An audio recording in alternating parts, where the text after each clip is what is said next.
The Mac really allows me to focus on my research.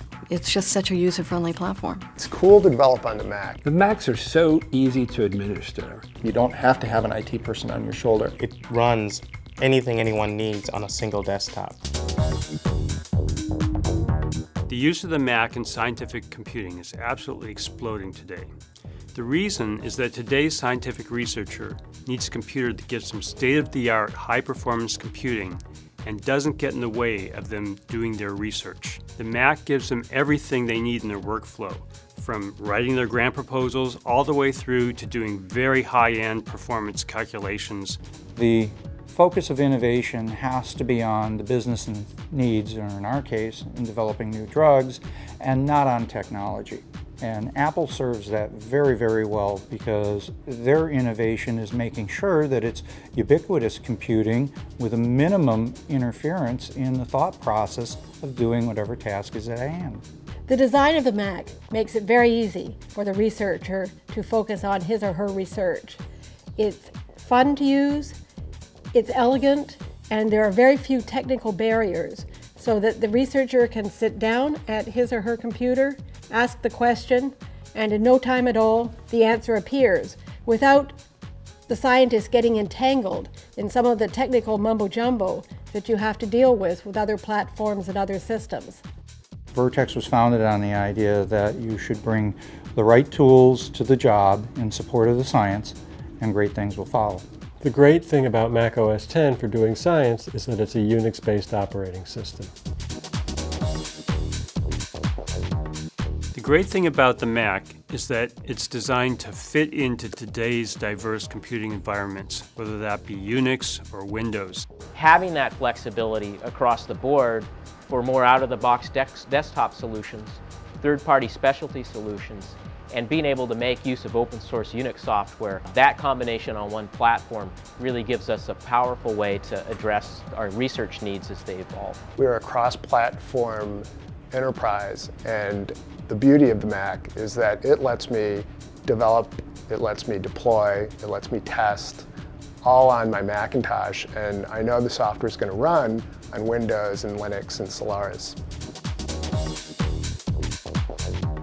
All of the industry standard networking protocols are built into the operating system. With other platforms, often we have to worry about additional protocols, networking clients, and other applications to get them to work in our multi-platform environment. But the Macs just fit in perfectly. Nice thing about Mac OS X is that it allows our end users to smoothly connect to Windows PCs and to Linux environments. I can do the calculations, develop the code, debug the code, interpret the results, prepare the papers, and prepare the publications and figures all on one platform.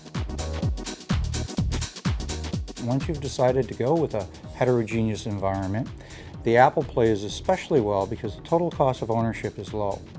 And that helps us direct our resources to cutting-edge issues that are important to the company as opposed to keeping the infrastructure supported and operating. A major factor for us in choosing Apple is that it gives us the biggest bang for our buck. It's a sophisticated platform that is relatively inexpensive. Because of its design, it requires very little infrastructure and technical support. The Mac is built to tackle today's most demanding scientific computing applications.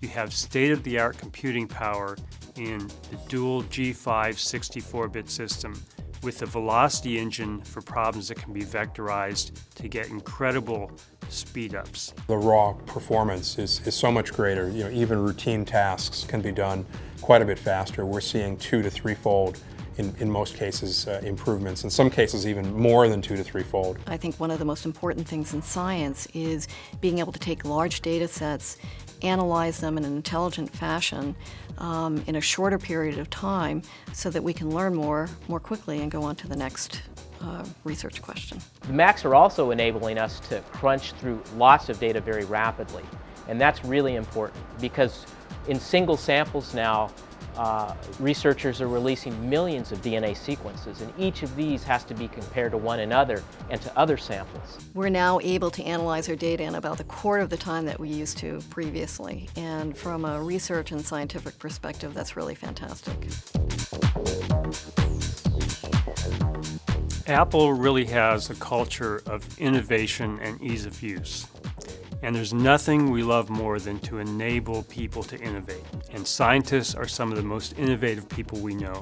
Macs are designed for scientists, that they reflect the creativity, the desire to have fun, and the respect for innovation that scientists have. Because Apple, through its entire history, has had the same mission of doing things that are innovative, not just to be innovative, but because it's the innovation that enables you to do whatever it is you do better.